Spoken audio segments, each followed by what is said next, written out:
క్షేమంగా ఉంటేనే అందరం ఉంటాం. అందరూ ఉంటే మనం ఉండాలి. ఎందుకు? మనిషి ఒంటరి జీవి కాదు, అనాథ కాదు.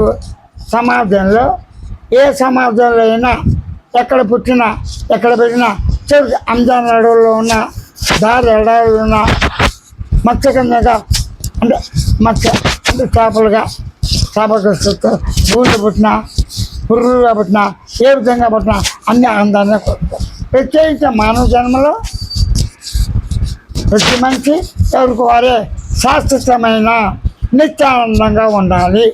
ఆ ఆనందం అందరూ కూడా పొందాలి. నిత్యపోతారు లోకంలో మానవులు ఉంటే నిత్యానందంగా ఉంటారు. జన్మ వచ్చినా రాకపోయినా పుస్తకాలు తట్టుకుని ధైర్యంగా ధనలక్ష్మి, ధైర్యలక్ష్మి, విజయలక్ష్మి అట్లాగే ధనం యుద్ధం మూలం జగం. ధనం అంటే ఏంటి? ఐశ్వర్యం. ఐశ్వర్యం అంటే బంగారం తింటారా, వెండి తింటారా, వజ్రాలు తింటారా?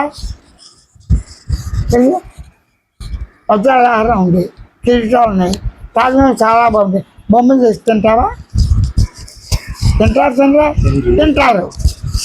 అలాగా పిల్లలకి అమ్మ తాజ్మహల్ తినాలని ఉంది అంటే ఓకే, ఫోన్ కొట్టాడు వచ్చేసింది. దీంతో తాజ్మహల్ ఆకారంలో ఏమంటారు దాన్ని అమ్ముతారు, కేక్ వచ్చారు. ఇప్పుడు కేకు మొత్తం తింటాడు, వదిలేస్తాడా?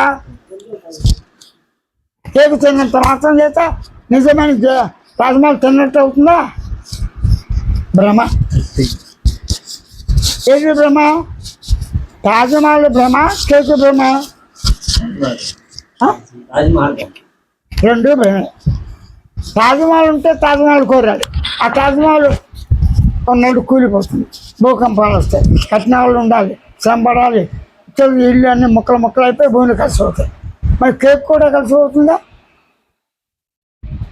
అంటే నీ మనసుతో ఊహించినటువంటి కళ్ళలో తీపి భావాలతో ఆ తాజ్మహల్ కావచ్చు, ఏదైనా కావచ్చు, అది కరిగిపోతుంది. వ్యవహారంలో ఇంకేముంటుంది? ఉండదు కదా. అలా ఇల్లు బాగుంది, అమ్మ బాగుంది, అమ్మ నేను తింటాను అంట. ఎలా అంటే బొమ్మ ఇచ్చి తిన్నాను, అమ్మ చచ్చిపోలేదుగా అంటే మంచి యొక్క భావాలు బట్టి నడుస్తాం.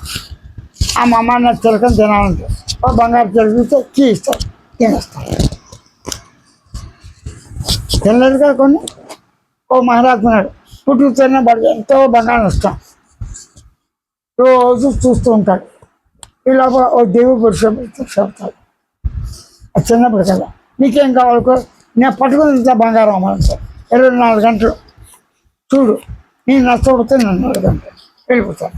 వెంటనే అన్నీ ముట్టుతాడు బంగారం. అన్నీ అయిపోయిన తర్వాత ఇలా వచ్చేసి రొట్టె తిందాం, రొట్టె బంగారం, నీరు బంగారం, నేను తినగల ఆకలి బాధ వచ్చేస్తుంది. ఇలా అపురూపం కూర్చుని అమ్మా నేనేం తినలేకపోతే కవలిస్తాడు, అది బంగారం అయిపోయింది. తెల్లవారులో బాధ అవుతాడు. అప్పుడు వచ్చి బుద్ధి వచ్చింది, నా బంగారం అవుతుంది, నాకున్న ఆరోగ్యం, నాకు వీళ్ళు అందరూ బాగుంటే చాలంటాడు కదా. ఇక్కడ బంగారం అంటే భ్రమ. భ్రమ అంటే ఏంటి? ఇదేం అసత్యం, మనసు అసత్యం, బుద్ధి అసత్యం, నిద్రాకాలం మెలుకులు వచ్చిపోతారు, భార్య పిల్లలు అందరూ అసత్యం. కానీ వ్యవహార జ్ఞానంలో ఉన్నంత వరకు నైతిక విలువలతో మానవత్వంతో తల్లి తండ్రి గురు అతిథుల్ని ఈ ప్రకృతి నాశనం చేయకుండా తాను కూడా సేవిస్తూ అందరితో ఈ ప్రకృతి నాశనం చేయకుండా వ్యవహారంలో మాత్రం జాగ్రత్తగా ఉండాలి. ఏ విధంగా ఉండాలి? నైతిక విలువ. నైతిక విలువ అంటే ఏంటి? అనారోగ్యం కారణమైన మానేయాలి, ఆరోగ్యం కారణమైన తినాలి. అది మంచి చెడు కావచ్చు, పాపం కావచ్చు. ఇక పాపం తెలిసినా చేయకూడదు, పశ్చాత్తాపం.